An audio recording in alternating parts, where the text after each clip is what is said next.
dalang mga posibilidad ng tagumpay o kabiguan, ng ligaya o lungkot. Kaya marapat lamang na tanggapin si Jesus bilang tagapagligtas at Panginoon. At matapos yun ay panariwain ang katapatan at paglapit sa Kanya bawat araw o day by day. Ang day by day ay naglalayong umalalay sa pang-araw-araw na pamumuhay. Narito po si Kuya Ed Lapis sa mensaheng pinamagatang Break the Culture of Laziness.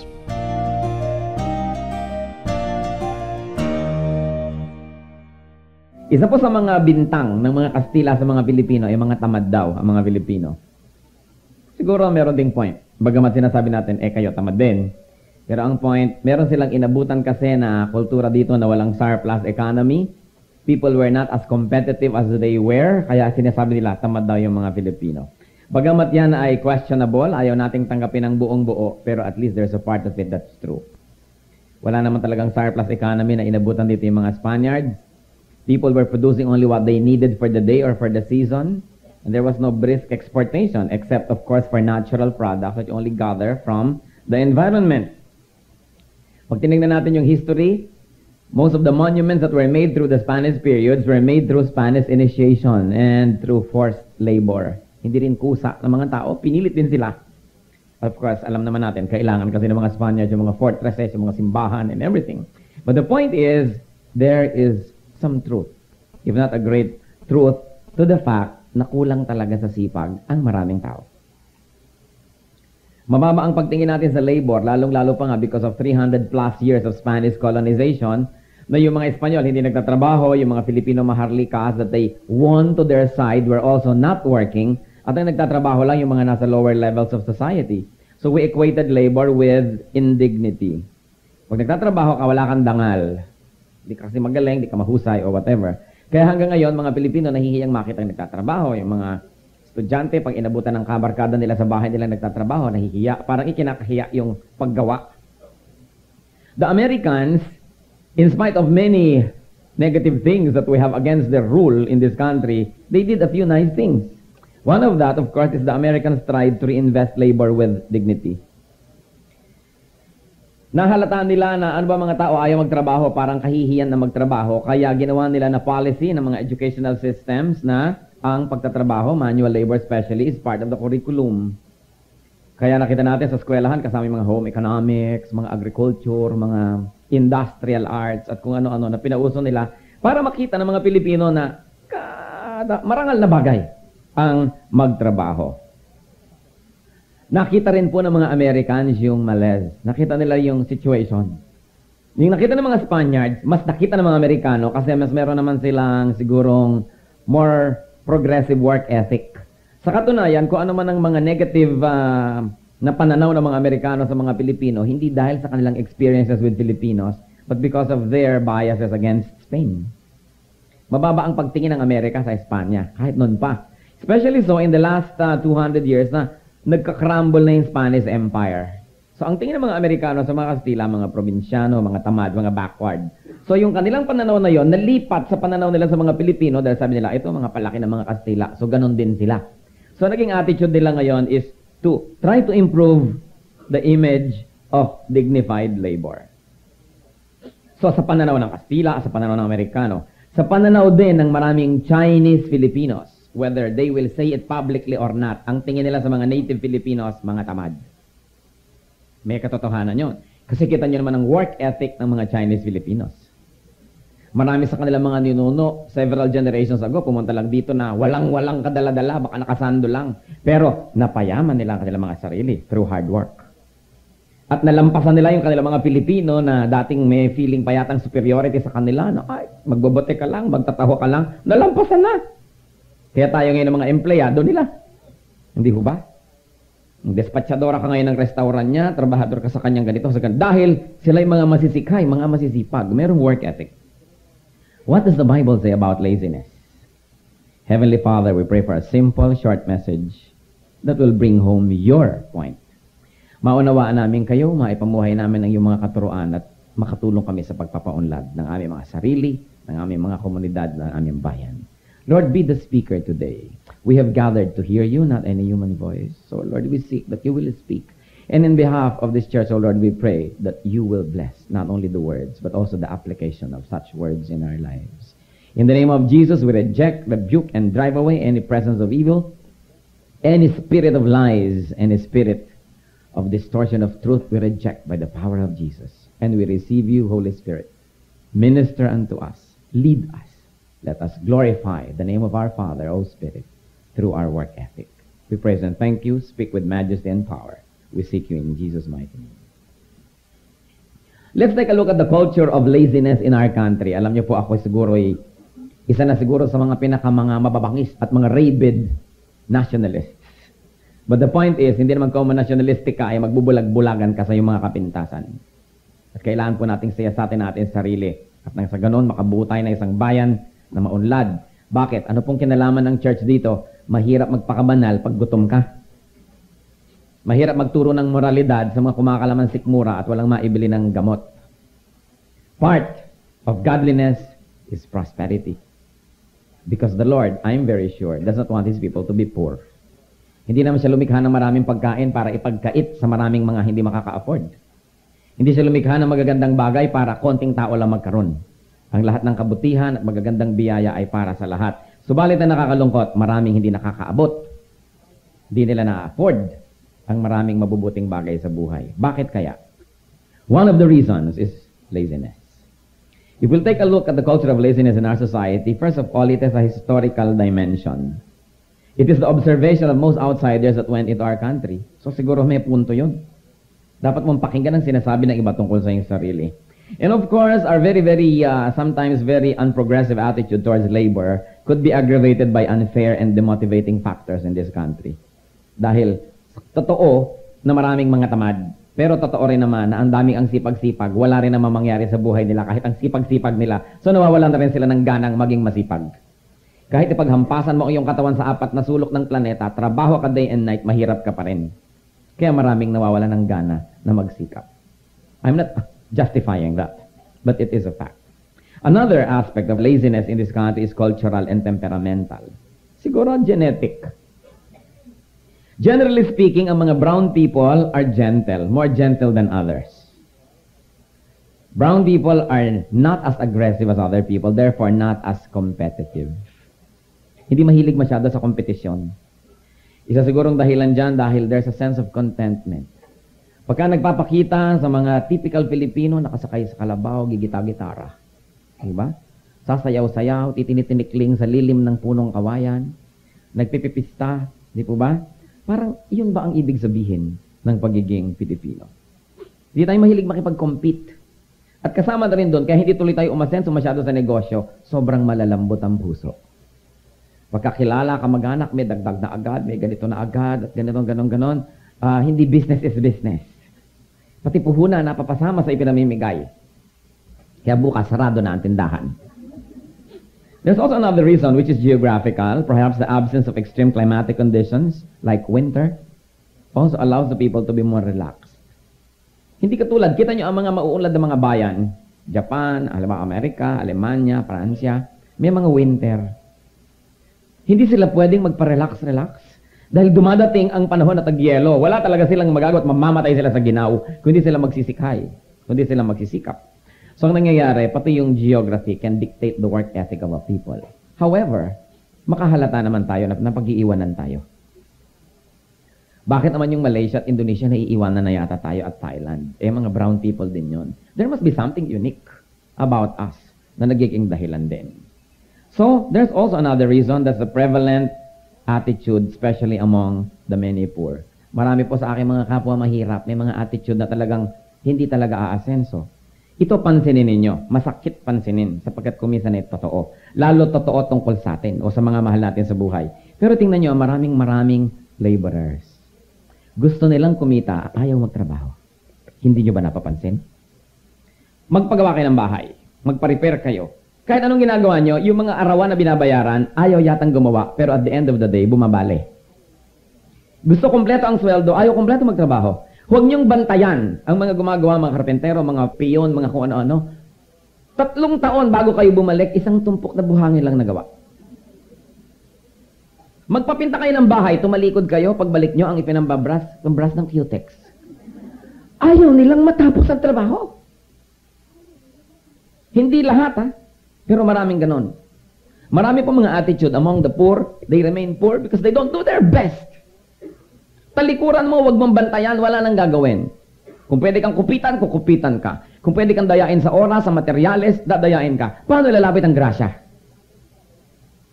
Gumagawa ng mga tubo-tubo, pagalitan mo't mali, pagtalikod mo, huhulugan ng mga semento para after 2 months, barado na ang buong plumbing system mo, hindi mo alam kung saan ang gagaling ito, wala ka naman sa Maria Cristina Falls, bakit may tumutulog?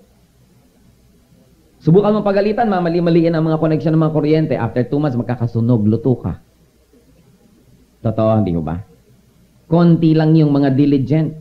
Huwag mong bantayan, may nangyayari. Kaya nakabantay ka. Lagi kang nakabantay.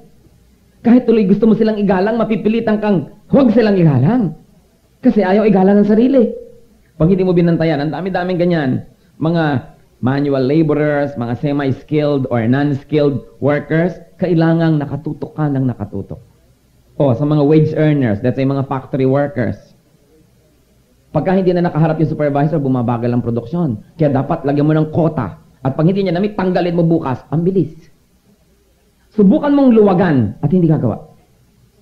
Bakit ba may mga bandy clock? Nagtatakbuhan ng mga tao, nagliliparan para makapag-bandy clock. Kasi subukan mong walang deduction. Lahat late. Subukan mong luwagan na pwedeng umabsent ng walang bawas sa bayad. Dadalas ang absences. Pero sabihin, pag umabsent kayo, tanggal kayo sa trabaho. Kahit na yan nagdidelirio, papasok. Bakit ang behavior ng napakarami nating kapwa maralita? Pag hindi mo kinontrol, hindi babantayan ang sarili. May gagawa mali-mali ang mga timpla. Mga walang malasakit sa trabaho. Magpa-repair kayong dingding, wasak ang sahig. Kailangan, nakabantay kayo ng nakabantay. Sa palagay nyo, kung gano'n ang ating work ethic, lalapit sa atin ang grasya? I don't think so. Nagtataka ang maraming tao, bakit kaya ako mahirap at lagi na lang ako mahirap? Pwede niyong sisihin siguro ang mga imperialista, ang mga komunista, ang mga kung ano-ano. Pero ang point, kailangan manalamin ng tao at sabihin, ano ba ang contribution ko? Bakit ako mahirap? Because if you always do your best, the worst won't happen. Sa mga rank and file, magpunta kayo sa halos mga lahat ng opisina. Daldalan, pakitaan ng mga hulugan, mga ganito. Ayaw ang trabaho, pero gusto magkaroon increase. Nobyembre pa lang, inaabangan na ang 13th month pay. Pero wala namang malasakit para mag 13th month job. Gusto humila na lang ng humila. Lalo sa gobyerno. Siguro 90% magpunta kayo kahit sa ang sangay ng mga tanggapan. Daldalan, ayaw kang pansinin. Alas 9 na, mga naka-rollers pa, hindi umalampas. Bakit naka-rollers sa mga buhok ng mga babaeng ito? Nasa mga opisina. Pag tinignan mo ilalim ng mga mesa, mga naka-chinelas. Abay, ba't hindi na kayo umalis sa bahay nyo? Magtatrabaho ba kayo o hindi? Ang mga despatchadora, mga tindera, daldalan, basahan ng comics, mga magazine. Subukan ninyo, mamili kayo sa mga tinda-tindahan, sa mga kiyapo-kiyapo, na wala yung may-ari. Ha? Yung wala yung may-ari. Ang mga katulong, meron ba kayo nito? Wala ho. Meron ba kayong ganyang kulay sa kabila? Wala silang malasakit doon sa negosyo, hindi nila pag hindi kumita, sila rin mawalang hanap buhay. Magpunta kayo sa Hong Kong, sa Singapore, kahit sa Amerika, sa Manhattan, everywhere. Ang mga tindera, pag dumating kayo, kulang kayong sambahin. Asikaso ka. Dito nga yung mga waiter at waitress, para ka nalulunod na kaway ng kaway, wala man lang lilingan sa'yo kasi pakitaan ng mga sing-sing, daldalan. Paano asenso ang bayan ang mga manggagawa ayaw gumawa? Imbes makapagbenta ng marami, tatamad-tamad. Walang mangyayari. Hindi ko ba? Ano ba sinasabi ng Biblia tungkol sa katamaran? Marami. Napakarami. Pero pag inisip po natin yan, nakakalungkot. Pero dapat harapin para magbago. The culture of laziness in our country, ang daming unemployed. Meron pang akong kilala, jobless ang tatay. Yung anak naghanap ng trabaho. Na-insulto ang tatay dahil yung trabaho was beneath him. Di bali na lang na magutom sila at wala silang kita kaysa makita naman ng mga kaibigan niya na yung trabaho niya wala sa kanyang qualifications at pinag-aralan. Ang dami-daming unemployed. Isang taong nagtatrabaho, 7 ang dependent. Paano aahon ang bayan? Alam niyo sa ibang countries na progressive, ang ratio, mga 1:1. 1 na may trabaho, 1 na wala. O 2 may trabaho, 1 wala. Pero sa atin, isang nanay na domestic helper sa Hong Kong, may 6 na anak na ang yayabang sa eskwela, at may asawang lasing ng lasing, walang trabaho, at pagka umuwi ay yung mga anak ang tineterrorize, nababasa niyo sa mga dyaryo, hindi ba? Umagang-umaga, lasingan dyan, kwentuhan dito, ang mga babae, daldalan ng daldalan, walang ginagawa kundi mga bata. Bata, paano ka ginawa? Kung sino'y walang ipakain, karaming tao. Ang dami-daming anak. Hindi ba nakikita ang problema ng ating bayan? Na yung mga kapwa natin mahirap, na siyang hindi nagbabayad ng buwis. Sila ang magaling magkalat. Sila ang naglagay ng mga bahay sa hindi nila dapat lagyan. At pag aanurin na sila ng mga baha, sila ang kailangang ilikas ng gobyerno, bigyan ng mga libreng gamot ka, libreng doktor, libreng lahat, at ililipat mo kung saan, bibigyan mo ng mga bahay at mga lupa, pagkatapos ibebenta nila, babalik na naman sila sa syudad para bayaran mo uli sila. My goodness, the problem of this country is horrible. Sino mang presidente, hindi presidente ang kailangan ng bayan na ito, dapat magician. Anong magagawa ng mga politiko sa ganitong klaseng mga mamamayan? Gusto puro libre. Alam nyo ba na wala pang 5% ng population ng Pilipinas na nagbabayad ng buwis? At doon sa 5% na yan, gaano karami nagbabayad ng totoo? Kaya grabe ang pagpapala ng Diyos sa ating bayan. Nakatayo pa yung bayan in spite of. Pambihirang mga mamamayan, napakahirap pamahalaan ng bayan na ito. Magbiyahe kayo sa lahat ng bayan, ang lahat ng ilog, ang lahat ng basura ng tao, inihulog sa ilog. Ano ba yung ilog? Lumulunok at kumakain at naglalaho ang mga basura. Siyempre, babara. Hindi naman siguro mahirap maisip yun. Tapos complain, dumi-dumi ang gulo-gulo. Sapagkat napakarami merong poverty mentality. People behave like and think like slaves. Wala silang malasakit sa kanilang environment, sa sariling bayan. Kinikilabutan ako pag nakikita ko yung mga anak nang nagtatrabaho sa ibang bansa. Kung makaporma sa mga mall, kung makagasta, akala mo mga may-ari ng mga ospital sa Amerika yung mga magulang. Walang pangingilabot sa mga ginagawa nila, hindi bagay ang kilos nila sa katotohanan. Kaya tuloy ang ating mga kababaihan, hindi na makauwi. Ginagahasan at lahat, inihuhulog na sa building, pinaplansya na ng mga amo nila mga hindi civilized. Hindi makauwi dahil sa dami na lang ng mga drawing ng paa na dumarating sa Koreo araw-araw. Ibili nito, ibili nun, bili mo ko nito, bili mo ko nun. Hindi ba ay nahihiya? Akala mo pinupulot ang pera.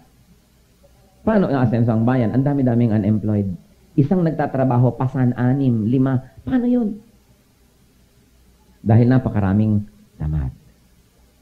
Hindi ko po tinutukoy yung walang trabaho na nagsisikap, talaga lang walang makuha. Hindi nang pinag-uusapan. O kaya may sakit kayo, hindi kayo makuha o hindi pwede. Ang pinag-uusapan natin yung pwede naman, hindi kumikilos. Ang dami-dami. May trabaho na yung isa asawa, wala na. Mga anak, hindi pa nagkasya ng mga pabigat sa magulang, mag-aasawa pa. Nang wala sa panahon, at magkakaanak pa. Pasan lahat ng magulang. Pampahirap ng ekonomiya. Paano aandar ang bayan? At marami rin po sa ating mga elderly, pag medyo may edad na, ayaw na rin kumilos. Ayaw na maghanap buhay. Ano, nag-aantay ng kamatayan? Dapat productive. Sa ibang bayan nga, kahit mga meron pa ako alam, may 85 years old, nag-college pa. Sabi, hindi ako nakapag-college noon kasi maraming, magka-college ako ngayon kasi wala na akong masyadong alalahanin. Bakit pagka umidad na, wala nang inaantay kundi hukay? Mahal ding mamatay. Magastos mamatay. Magastos mabuhay. Kahit hindi mo malaman, magbuhay ba ako, mamamatay ba ako, pareho magastos. E di mabuhay na lang tayo. Kailangan hindi tayo tumitigil sa paglikha ng income habang kaya ng ating katawan. Nakakalungkot po, pati sa Christian work, ang daming tamad. Kaya rami-raming tamad na missionary. Kaya rami-raming pastor na tamad. Kaya rami-raming church workers na tamad. Tapos walang inaantay kundi blessing. You cannot receive blessings if you yourself are not a blessing. Kailangan blessing din tayo sa iba para maging blessing sila sa atin. Ang dami-dami mga workers, full-time daw yung church. Wala namang ginagawa kundi magdasal lang pag Miyerkules at mag-worship isang beses kung linggo. Tapos na, full-time work na itawag. Tapos nagtataka, ba't hindi lumalago ang aming iglesia? Kailangan magtrabaho po tayong lahat. Anong sinasabi ng Biblia tungkol sa katamaran? What are the phases of laziness? Ano bang mga mukha at anyo ng katamaran? Unang-una, disinterest with productive work. Sabi sa Proverbs 10:4, lazy hands make a man poor, but diligent hands bring wealth. Ang kamay, nilikha ng Diyos para magtrabaho, para may gawin, para siya maging productive. People are disinterested with productive work. Magsaing ka na, ang haba ko ng manicure ko, baka masira. Di, gubitin mo yung kuko mo nang makapagsaing ka. Kaya inimbento ang kuko para magkutkot ng mga lupa at magtamit ng kamote. Hindi para pagandahin lamang. Ngayon, kung nagtatrabaho kayo, maganda pa yung kuko nyo, di blessing. Pero hindi sa pagpapaganda nyo, wala na kayong magawa. Meron ako alam, bata, isang dangkal yata ang kuko. Ano pang kayang gawin ito? Kumisan kulay loro, kulay lila, kulay kung ano-ano mga kulay ng kuko niya. Mabuti sana kung hyper-milyonaryo, hindi naman, alangan. Alangang-alangan. Ano pa po ang mga mukha ng katamaran? Lack of zeal for personal well-being. Sabi sa Proverbs 26:15, the sluggard buries his hand in the dish. He is too lazy to bring it back to his mouth. Sa Arabia po kasi, sa Middle East, kung saan sinulat ang Biblia, uso yung pagkakumakain, isang tumpok na pagkain para sa isang malaking tray, nakapaligid ang mga tao, tapos kumakamay, kinakain nila yon. Yun daw tamad na tao, matapos ilubog yung kamay niya doon sa kukunin pagkain, hindi na niya madala-dala pabalik sa kanyang bibig. Yung tama na yon. Nakita nyo? The sluggard buries his hand in the dish. He is too lazy to bring it back to his mouth. At maraming tao ganon. Tama na yan. Ayaw lang ibalik. Napagod na ako, ayoko na. Ang dali-daling sumuko. Ang dali-daling mapagod pag gumagawa ng tama. Pag gumagawa naman ng mali, walang kapaguran. So yun yung pagkain na wala pa. Sabi nila, kwarta na naging bato pa. Palibasa, tatamad-tamad. Another phase of laziness is lack of interest to make things better. Hindi tayo dapat satisfied sa good. Dapat maging better at maging best yun. Sabi sa Proverbs 12:27, the lazy man does not roast his game, but the diligent man prizes his possessions. Yung tamad daw, hindi na niya binabarbecue, hindi na niya niluluto yung nahuli niyang karne. Kakainin na lang niyang hilaw sa katamaran niya. So niya, nahuli ko na nga, lulutuin ko pa. Tama na. At napakaraming taong ganoon, tama na yan. Kaya yung tama na yan is a very, very unproductive phrase to use in our lives. Kahit mga choir hindi nag-practice, tama na yan. Di po ba? Mga teacher na hindi handa, walang lesson plan, pwede na yan. Kahit ano na lang gawin, tama na yan. Kaya tuloy, hindi makagawa ng mga excellent products. Minsan, bibili ka ng produkto nila, pero madadala ka, hindi ka na bibili uli. Kasi, they don't make things better. This interest to work for finer products. Sabi nga sa Ecclesiastes 10:18, if a man is lazy, the rafters sag. If his hands are idle, the house leaks. Totoo nga naman. Kung tamad daw yung ama ng tahanan, tamad yung mga lalaki sa bahay na yon, yung mga bubong na kalundo, halos mahulog na sa ulo nila yung kisame, malaglag na yung bubong. At kung tamad ang mga tao, tumutulo ang bahay. Lack of initiative to improve one's surroundings is a sign of laziness. Bakit nga ba? May mga pinto na iisa na yung bisagra. Pag ibinubukas mo at isinasara mo, binubuhat mo, tinutulungan mo yung pinto. And yet, day after day, week after week, month after month, every member of the family suffers through that without lifting a finger to improve it. Ang dami namin ganung bahay. Sabitan lamang ng sandok ay wala. Kaya kung saan-saan mo ginilalagay, may mga bahay na iisa ang tabo. Tabo nasa banyo, nasa kusina, nasa lababo, palipat-lipat na. Ba't hindi isipin improvein? Mahal na ba yung tabo? Magkano ng 2 o 3 para lumuwag-luwag ang ating pagkilos? May mga bahay na lagi naman talaga nagluluto, iisa kaldero. Why don't people improve their lives? Hindi naman lahat yan mahal. Ma-afford. But you know what the problem is? You know what the malaise is? Because people accept lower standards of living. That though they can do something to improve and escalate that, they don't do anything, so they remain there. Kasi meron silang, tama na yan. Attitude. Another area in face of laziness is tardiness. Yung parating huli. Proverbs 20 verse 4, a sluggard does not plow in season, so at harvest time he looks but finds nothing. Ang tamad daw ay hindi nag-aararo sa tamang panahon. So sa oras ng tag-ani, wala siyang ani. Kasi pahuli-huli siya. At ang daming taong ganun, pahuli-huli. Gagawa din lamang ng assignment at sasubmit sa school, pahuli-huli. Meron na tuloy subtraction yung grade. -5, -10. Tuloy, hindi nakakakuha ng maximum grade. May gagawin na rin lang, huli pa. Gagawin din lang naman at gagawin. Ang dami pong totoo nangyayari sa ating buhay. Another phase of laziness, having lots of excuses not to work or not to work better. Anong sabi ng Proverbs 22 verse 13? The sluggard says, there is a lion outside. Or, I will be murdered in the streets. Nasa Bible. Mga dahilan ng mga taong tamad. Hoy, lumabas ka't magtrabaho. May leon sa labas, baka makagat pa ako. Dito na lang ako sa loob. Di ba ba? O baka pa ako mapatay sa mga kalye. Mas masama namang mamatay ng gutom. Ang dami-daming tao, puro excuses. When people have excuses against working, it means they don't want to work.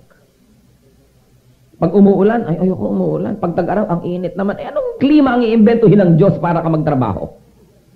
Kita nyo yung mga tao, kahit nga winter, pasukan sila. Sa mga ibang countries, kahit ang lamig-lamig. Sa Pilipinas naman, konting hamog, konting ambon, ayaw na ng mga taong umalis. Gusto na lang ipirming nakahalukip-kip at namamaluktot. Pag umuulan-ulan ay nandun na lang sa bahay, ayaw na magtrabaho, wala bang ginatan? May gana bang maghanap ng ginatan? And of course, another phase of that is fondness. Too much fondness for sleep and rest. Proverbs 26:14, as a door turns on its hinges, so a sluggard turns on his bed.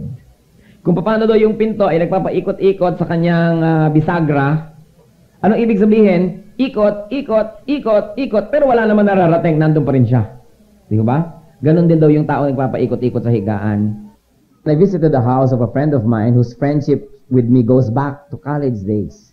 Hapon ito. Nung pinuntahan ko yung kwarto niya, alam niyo, nakita ko, 3 alarm clock. 3. 1, 2, 3. Sabi ko, Kaduwaki, bakit 3 ang relo mo dyan? Baka kasi pumalya yung isa, din yung isa pa, after 2 minutes. At pag pumalya yung isa, meron pa after 1 minute. Bakit? Kumalay ako sa trabaho. Kita nyo? Mga empleyado naman Pilipino, ginigising na ng nanay, huy, bangon na, huy, busan ka na ng tubig, kilitiin ka na sa paa ko, ano naglang, Tapos nagmaasa ma-promote. Nag-aantay ng 13th month pay. Gusto mo masenso. Ang mga Pilipinong estudyante, pakiusap, takot, paalo ko, ano nang gawin para lang bumangon. Alam yung mga estudyante ng hapon, bumabangon mag-isa, nag-ahanda mag-isa, dala-dala yung mga gamit nila, anong hatid-hatid sundo-sundo, walang ganon. Dito naman, etong baon mo, etong tubig mo, etong termos mo, etong tuwalya mo, etong ganon-ganon, dala-dala, may kasunod pang yayahan doon sa eskwelahan. Kaya tuloy, we create a culture of laziness. 14 anyos na baby, halika dito. What are the fruits of laziness? Poverty. Number 1 fruit of laziness, brothers and sisters. Are you listening? Poverty. Proverbs 10:4, lazy hands make a man poor. Hindi sinabing kapalaran makes a man poor. Hindi sinabing kamalasan makes a man poor. Ang sabi, lazy hands make a man poor. It may not be your fault that you were born poor, but probably is your fault if you die poor. Hindi natin kasalanan kung pinanganak ka mahirap, pero baka naman kung namatay kang mahirap, kasalanan mo na yon. Lalo't nabigyan ka ng buhay na 60, 70, 80 years. Tapos namatay ka pa rin mahirap. Bakit? Inano mo yung oras mo? Ba't yung iba nagkaroon? Ba't ikaw hindi? Lazy hands make a man poor. Bagamat meron naman talaga na more gifted than others. Meron talagang mas madaling magpa-asenso kaysa sa iba. Pero alam natin, ang history ng halos lahat ng mga ubod ng yayamang tao ngayon sa Pilipinas, 1, 2 generations ago, walang-wala. 1 dosenang sapatos na yung dala-dala. At ngayon, hindi ba ang templo ng lahat ng pamilya ngayon ay ang mga mega mall niya? na ang pinakamatayog na mga pangarap ng middle class ay magliwaliw sa mga mall ni Henry C. at magdeposito ng pera doon hanggang merong pera sa bulsa, walang uwian. Lalo kasama nyo inyong mga anak. Di ba? Nagsimula sa maliit. Mga Pilipino kasi ayaw ng maliit na negosyo, ay walang class, ay nakakahiya. Siyempre kayo man nag-umpisa na zygote. Pagkatapos anong nangyari? Di po ba? Nag-uumpisa sa maliit ang lahat ng bagay. Hindi naman lahat ng maliit lumalaki. Pero wala yatang malaki agad. Kaya dapat nag-uumpisa tayo. Kailangang pumayag kayo para manatili kayong mahirap. Maraming tao mahirap, hindi nila nilikha ang kahirapan nila. Pero sa pagtagal ng panahon, nanatili sila mahirap dahil pumayag silang mahirap. Tinanggap na nilang, sige, ganito na lang talaga buhay. Hindi na nagsikap. Bakit ang dami-daming taxi driver? Halimbawa, ang kanilang boundary, o mga driver, boundary halimbawa 500 pesos. Bakit pag 800 ang kinikita, paparada na? May boundary na ako, may pangkain na kami, parada na. Bakit hindi pa rin magsikap para dumami, para mabili niya yung taxi, maging kanya later on? Bakit pag na-meet na yung konting need, titigil lang magtrabaho? Bukas naman. At maglalasing. Kung ano-ano ang gagawin. Di ba? Tulad nga ng sinasabi ko, meron siguro talagang nagsisikap pero hindi pa rin makaahon. Pero generally speaking, it must be a great accomplishment, a great work, and consistent commitment to poverty to remain poor. Kasi kailangan kang pumayag eh. Kailangan pumayag kang eto na lang ang kita ko para maging ganun. Marami naman po tayong kababayan, hardworking. Pero bakit hindi rin umaasenso? Halimbawa, nagtinda kayo ng isang balding palamig sa harap ng bahay niyo, umulat umaraw, nandun kayo, nalunok niyo lahat ng alikabok, natamaan kayo ng lahat ng mga ligaw na bala. Pero sa palagay niyo ba, aasenso kayo sa isang balding palamig? Ang daming Pilipino, nagtatrabaho, pagod, hirap, pero simpleng arithmetic lang ang gamitin mo. Hindi pa rin ako makakabayad ng bahay sa Camellia Homes. Pag ganito lang gagawin ko, hindi tabihan nyo ng banana kayo ang inyong palamig. Tabihan nyo ng kung ano, at kung may nangangailangan ng computer, may computer din kami dito. Ilabas mo. Para ka umasenso. Kailangan nyo ng bahay at lupa, ahente rin ho ako, ganyan. Hindi, ako, dumi na ko nyo, manicure ko kayo. Kailangan marami kang ginagawa para ka umasenso, hindi pwedeng yun na lang. Kita nyo yung mga nagtitinda ng sampagita, sa palagay nyo ba kahit 1,000 taon silang mabuhay at magtinda araw-araw, makakahango sila sa kahirapan? Hindi. Dead end yun eh. Di imbes lang ako magtinda, bakit hindi ako maging kapitalista? Bakit hindi ako mamakyaw at kumuha ng mga magtitinda rin? Bakit kontento na akong kumikita ng konti? Kukuha ko ng 5 talong, 5 okra, 3 kamatis sa loob, ititinda ko sa bilao sa labas, talagang mamamatay ako sa hirap, pero hindi pa rin ako aasenso kasi dead end yun. At dapat makahalata ka na after 1 month or 6 months na, teka, wala pa lang nangyayari sa buhay ko. Hindi click ang formulang ito, dapat ibang gawin ko. Kailangang tanggapin ninyo ang kahirapan para manatili sa inyong buhay. Kasi lahat ng taong hindi tumanggap niyan, bumalikwas, gumawa ng paraan, nakaahon.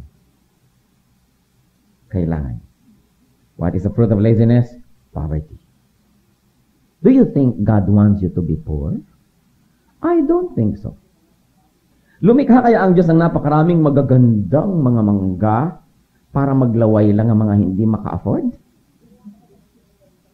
Gumawa kaya siya ng kagagandang mga isda at ang sasarap na mga isda para titingin-tingin ka lang pero hindi mo makain? Sabi niya kaya, sasadistahin ko ang mga tao. Gagawa ako ng mga perlas na hindi nila kahit kailan mabibili. Gagawa ako ng mga magagandang tanawin na pwedeng lagyan ng mga bahay na hindi nila matitirhan, liban sila yung maid. Ganun kaya ang Diyos. There must be something wrong with the way we look at the wealth of the planet. Our God is a wealthy God. There is no reason why we should be poor. But the Lord in the Bible has already shown us how. And one of the how not to is that do not be lazy. Dapat masipag ka. One of the fruit of laziness, poverty. So natin, ba't kaya ako mahirap? Tingnan muna natin kung tayo'y tamad. Bago natin sisihin ang lipunan, ang mga Kastila, mga Amerikano, ang mga Hapon, kung sino-sino pinagsisisi, bagamat marami dong dapat ngang sisihin. Pero ang punto, meron din tayong kontribusyon sa ating kahirapan. Pangalawang bunga ng laziness, hunger. Siyempre, ang poverty at hunger, magkapatid na kambal. Gutom. Proverbs 20 verse 4, a sluggard does not plow in season, so at harvest time he looks but finds nothing. Magugutom ka. At maging sa New Testament, sabi po ni Pablo sa 2 Thessalonians 3:10, if a man will not work, he shall not eat. Biblia may sabi, pakyut ka ng pakyut dyan, o wala, hindi ka kasali sa lunch. Magbabasketball maghapon, pagdating anong ulam, at yung nagtututong na medyas, hindi kayang laban, ate pa maglalaba. Di ba? Ang daming ganun. Why are we raising such monsters in our homes? Nag-basketball ka, nilaban mo yung pinang-basketball mo. Hindi ka pala nagluto, naghahanap ka ng pagkain pagdating mo. Yung mga pili pang ayaw ng ganong ulam, ayaw ng ganyang ulam. Dapat natin turuan ng mga tao, deserve before you desire. Hindi slaves tayo ng ating mga desires. Liban na lang siyempre kung kayo naman ay may sakit.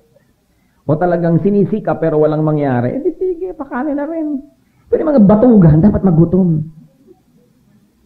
Hindi ako may sabi, ang Biblia, tingnan ninyo.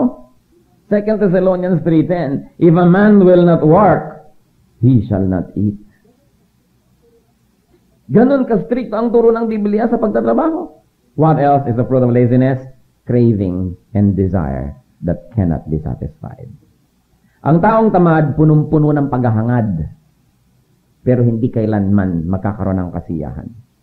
Sabi sa Proverbs 30:4, the sluggard craves and gets nothing, but the desire of the diligent are fully satisfied.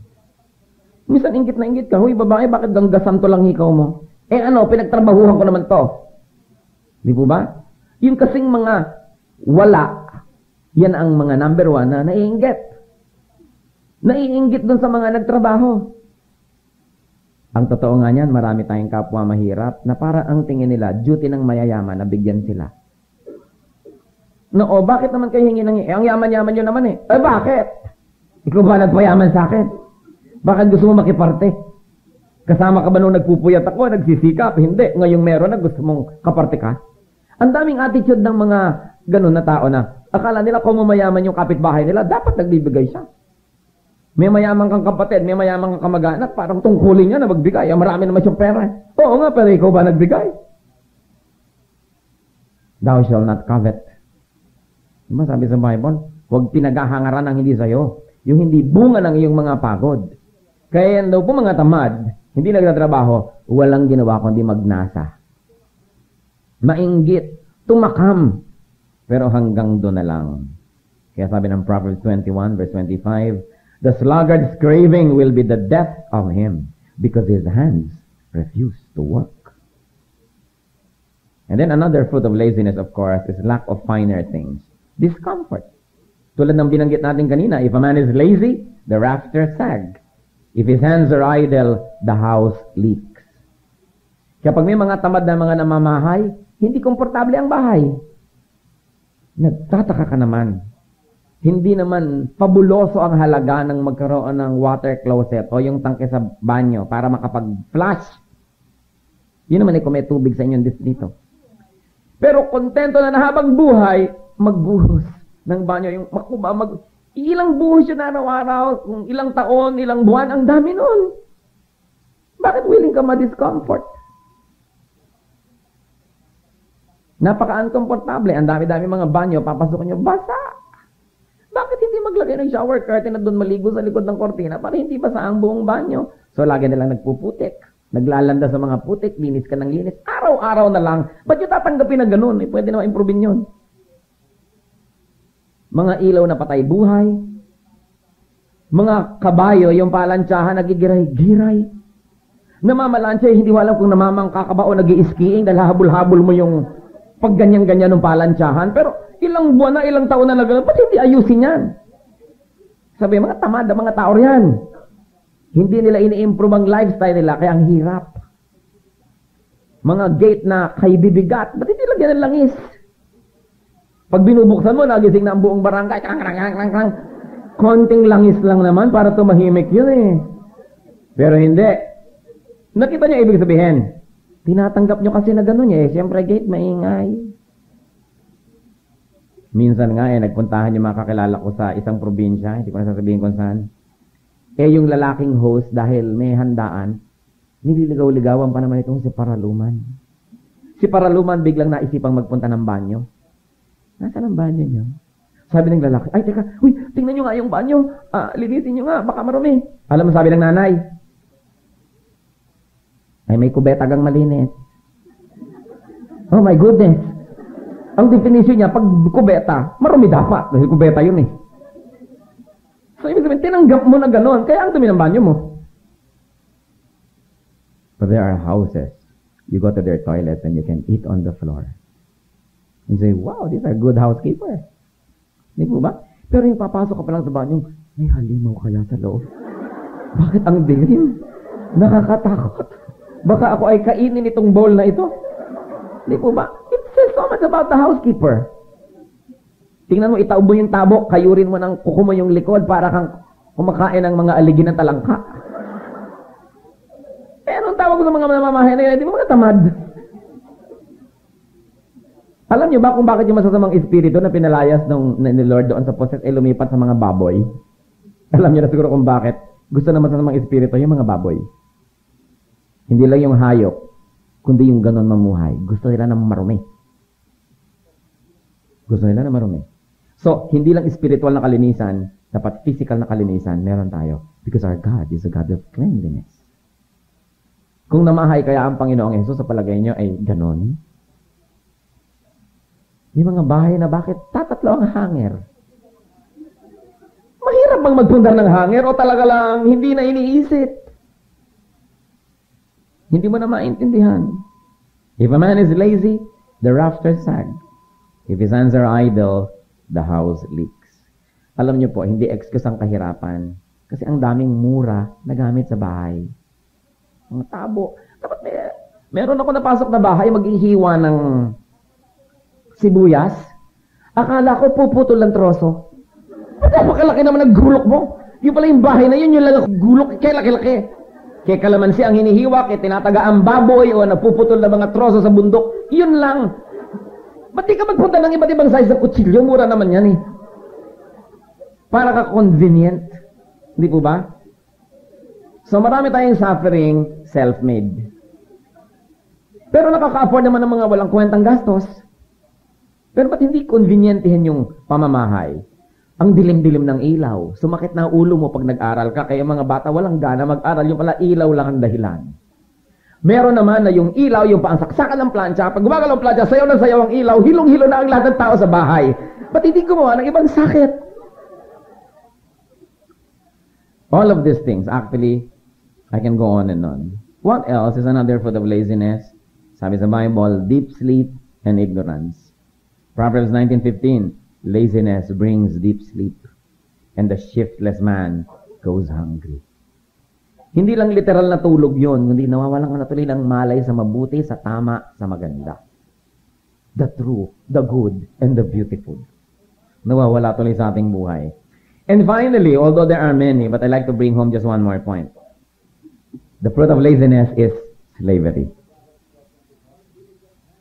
Proverbs 12:24, diligent hands will rule, but laziness ends in slave labor. Pag tamad kayo, magiging alipin kayo ng iyong kapwa. Lahat ng tao sa mundo, ma'am at sir ninyo. Mga estudyante, tamad kayo mag-aral, bilyar kayo ng bilyar, mall kayo ng mall, kung ano-ano, akala nyo masaya. Later on, yung mga kaeskwela nyo na masipag mag-aral, amon nyo yan. Magiging amon nyo yan. Magiging alipin kayo ng iba. At kung magkakaanak kayo, ipapamana nyo sa kanilang pagkaalipin. Ang Bible lang may sabi, Proverbs 12:24, diligent hands will rule. Sino nagiging amo? Sino man nagiging boss? Ang masisipag. But laziness ends in slave labor. You know why it is ungodly to be lazy? Because Christ is truth, and the truth sets free. And Christians must be free. We must not be slaves. Ngayon, siyempre, nagiging empleyado ka, nagiging ganito ka, nagiging ganon ka. Hindi naman ibig sabihin, laging ikaw ang boss. Pero hindi ka slave kasi masipag ka, may kakayahan ka, may katangian ka. Kung binulyawan ka at ayaw mo ng bulyaw sa'yo, pwede ka mag-resign at pwede ka makahanap ng ibang trabaho dahil magaling ka. Ngayon, kung hindi ka mahusay, lahat ng marka mo, 75, 74.5. Nasa borderline kang pirme, kahit pinagsasasampal ka ni, thank you po. Wala kang choice. Hindi ka magaling eh. Kaya dapat magaling ka. Para gusto mo maglingkod, pwede. Pero kung ayaw mo, pwede mo layasan because you are a free person. Nakakalungkot, ang dami nating kababayan. Siguro tatay nyo o nanay nyo, nobyo nyo o nobya, asawa nyo o anak nyo, hindi free. Binabatok-batukan na ng mga Arabo. Thank you po. Syukran. Sinisigaw-sigawan na, nagtitiis, nagtitimpi. Mga kababaihan natin, ginagahagahasa na, itinutulak-tulak sa building, pinaplansya-plansya, good morning, madam. Walang choice. Kasi hindi tayo malaya. Pero kung ang lahat ba naman ng anak nun, yung nagtatrabaho rin, kahit nagpa-part-time job, kung nire-rape na siya, uuwi na siya dahil hindi naman sila totally magugutom. Pero wala man lang maipagbalaki. Walang masandalan, walang maipangahas, kasi everybody is dependent. You know, if you are financially dependent on people, they can throw anything at your face and you have no alternative but to smile. That is not freedom. Gusto nyo maging malaya, magsikap, magtipid, magtrabaho, produce wealth, and you can be free. Isa po sa mga malaking problema ng ating bayan, kaya hindi tayo umaasenso gaano, we have an empleyado mentality. Mga magulang, mga lola, mag-aral kang anak mabuti para makakuha ng mabuting trabaho. Nag-aaral pa lang yung tao, ang kinokondisyon na mag-empleyado. Siguro sa pag-empleyo, mabubuhay naman kayo. Baka nga makabili pa kayo paminsan-minsan ng pabangong Gucci. Pero hindi talaga kayo aasenso. Sino ba lahat ng umasenso? Yung may mga negosyo. Namumuhunan, nagpapagod, lahat naman ng profit ng kanilang pinagpapaguran, sila yung nagbe-benefit. Pero oras sa puro pag-empleyo yung inisip ng lahat ng tao, gano'n na lang yun. Kaya maraming magulang, basta magtapos ka anak at papasok kita sa City Hall.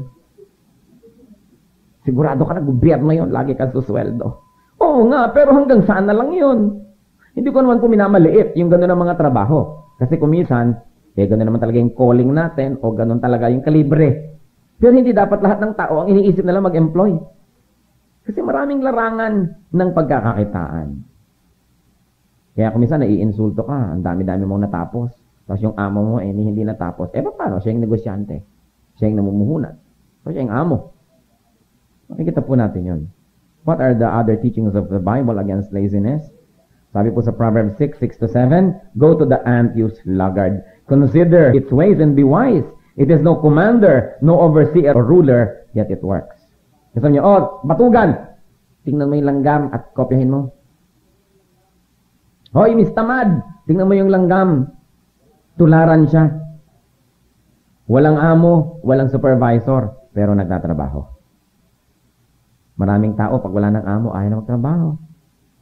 Tambak-tambak ang mga papel, kala mo kirami-raming ginagawa, tik-tak to pala.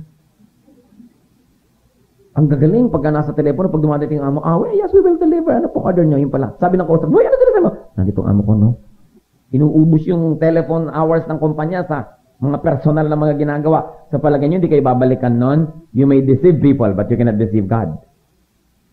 You should always be truthful, honest, hardworking. Pag employed kayo, huwag nyo inuuwi yung mga paperclip, mga papel-papel, mga kung ano-ano. Babalik din sa inyo yan. Because what a man sows, he reaps. Kaya kahit sa biblical service, sa Christian service, sabi po sa Hebrews 6:11, we want each of you to show the same diligence to the very end. Kung sa mga secular job, diligent ang tao, di lalong-lalo sa mga spiritual job. But then again, everything is really spiritual. At huwag natin kakalimutan ng isa sa 10 Commandments. Exodus 20 verse 9, 6 days, you shall labor. Mga relihiyon, nagtatalo-talo kung kailan yung Sabat. Nalilimutan yung first half of the command, 6 days, you shall labor. If you don't work 6 days a week, you're actually breaking the commandment.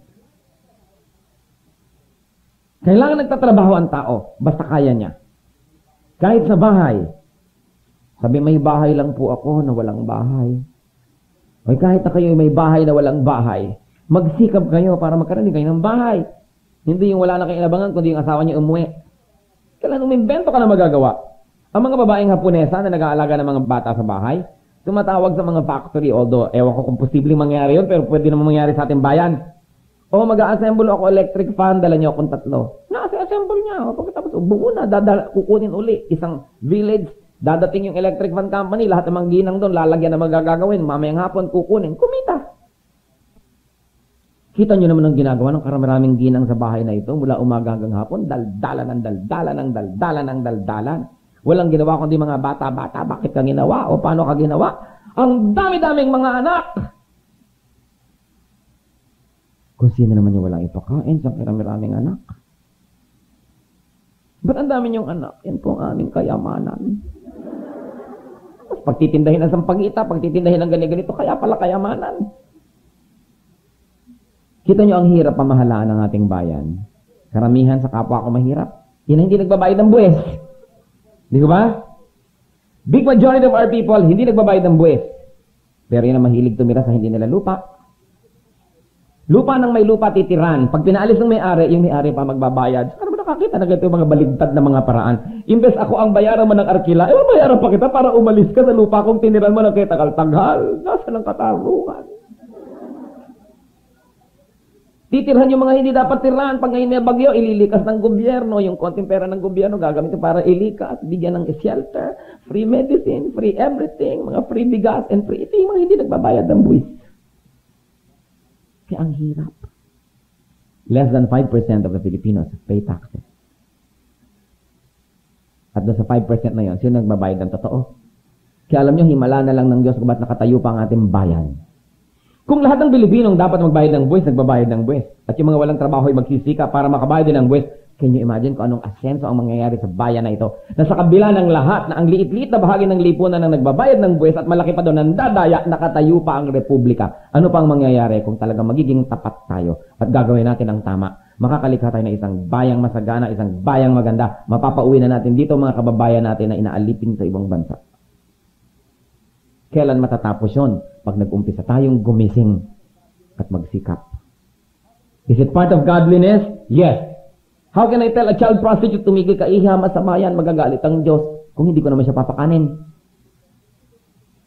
Paano ko sasabihin yung mga nagbuburles? Tumigil kayo magburles, masama yan, tatamaan kayo ng kidlat. Sabi niya, kung magpapadialysis ng tatay ko? Mahirap maging banal kung kumakalaman yung sikmura. Madaling linlangin ni Satanas ang mga taong gipit. Kaya bahagi dapat ng pagiging makadiyos ang lumikha ng isang maunlad na bayan. Para mas maging madali-dali naman sa mga tao na sundin ang mga utos ng Diyos. Meron pa mga nagsasayaw sa ibang bansa, naghuhubad, nagpo-prostitute, tapos iba pangalan. Bakit ganyan ang pangalan mo? Parang iba. Nila. Hindi naman talaga ako ito eh. Pag uwi ko na lang sa baryo namin, doon na lang uli ako. Hindi ako ito. Pero may dinedetach nila yung sarili nila na itong ginagawa kong masama, hindi naman ako yan, hindi yan talagang gusto kong gawin. Parang anong gagawin ko? Hindi po ba? May dumating na naman sulat sa Pilipinas, 3 drawing ng paa. Kaya sasayaw na naman ako. Hindi ba? Yan ang mga katotohanan. Part dapat ng agenda ng mga Kristiyano, maging mabuting mamamayan, lumikha ng maunlad na bayan. Sapagkat naniniwala ko, ang tunay na bayan ng Diyos ay isang maunlad na bayan. Ang bayan na kinakasihan ng Diyos ay isang bayan na maraming biyaya. Isang bayan na hindi kailangang ibenta o iprenda ang kaluluwa para may kainin. Kasali yun sa ating pagiging Kristiyano. Laziness, brothers and sisters, is ungodly. Godly people are to be industrious, to be hardworking, to be smart, to be enterprising, to be productive and fruitful. Fruitful work pleases God. Fruitful work is rewarded by God.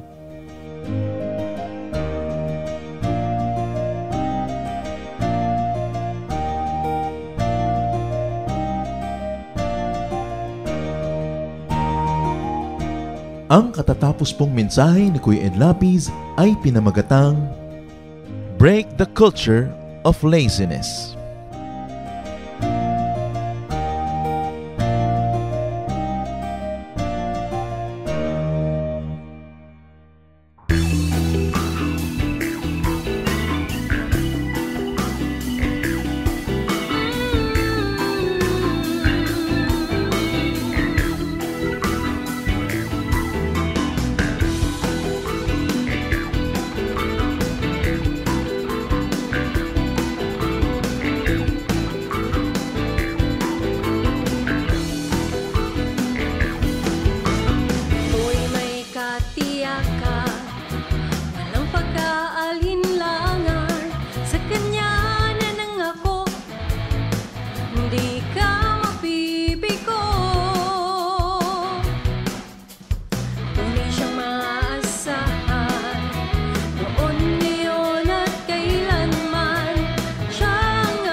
Kapayapaan sa gitna man ng kapighatian, pagkat siya ang kasama, ako'y di mangangamba. Purihin ka, O Diyos, kataas-taasan, purihin ka, Jesus, magpakailanman. Siya ang Alpha at Omega, makapangyarihan. Ang Diyos natin buhay, ang Diyos natin ay buhay, magpakailanman. Ang Diyos natin buhay, ang Diyos natin buhay, ang Diyos natin ay buhay, magpakailanman. Ang Diyos natin ay buhay, ang Diyos natin ay buhay, ang Diyos natin ay buhay, magpakailanman. Ang Diyos natin ay buhay, ang Diyos natin ay buhay, ang Diyos natin ay buhay, magpakailanman. Ang Diyos natin buhay, siya ay buhay. Ang Diyos natin buhay, ang Diyos natin ay buhay, magpakailanman. Ang Diyos natin buhay, ang Diyos natin buhay.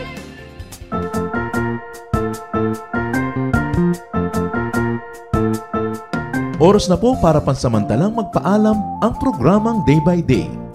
Tayo po'y magsama-sama tuwing ika-6 hanggang ika-7 ng umaga, araw-araw. Magandang umaga po at mabuhay ang Panginoong Hesus!